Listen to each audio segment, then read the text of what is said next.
I don't know if you all received an email if you're on the SuperNote mailing list, but they have changed their names and now they will no longer be calling these A5X2, and they will be more often referring to this as the SuperNote Manta only, okay? And they've said that when they release a Manta 2, it won't be called the A5X3, it will be the SuperNote Manta 2. And what they will do is they will use the X to refer to which motherboard you've got. So the X1, if you like, or the X was the original A5 and A6X.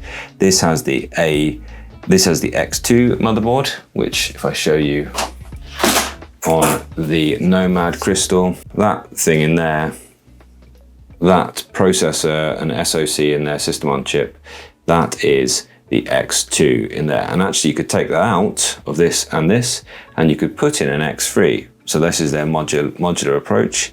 Maybe you decide in a little while that actually the upgrade that SuperNote make, it's not the new body you need, it's not the new screen that maybe comes out, but maybe what you need is a new motherboard for whatever reason you want to get that. You can upgrade the motherboard without changing everything else. Or vice versa, you could buy the shell from the next one and you could go ahead and upgrade and take your motherboard over to it. And it'd just be the exact same device over there.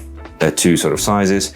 The Nomad is their more portable one, and then the Manta is their still very portable, larger one. So I'm guessing they won't have an A4X2 as they discovered. They will give it some other name if they do go ahead and bring out a big one like that. What do I think of a new version of the Manta? So when do I think that one? I don't think it'll be anytime soon. I think the next thing they're gonna bring most likely will be an X3 motherboard.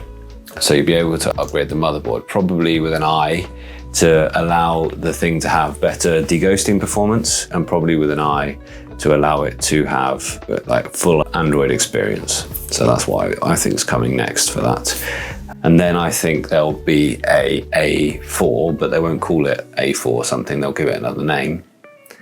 Don't know what they'll call that, but I think that's a no-brainer really for them to make an A4 size one. Consider a Nomad X3 to be a possibility in the next year or so. Yeah, I do. I think that's, so yeah, I think they won't need to make a Nomad X3, although they'll sell that as a package. So they'll make an X3 motherboard and you'll be able to either buy that and put it in your Nomad or put it into your Manta. They'll also sell the package Nomad X3 just with that motherboard built in, and Manta X3. I think that's the probably thing they'll do.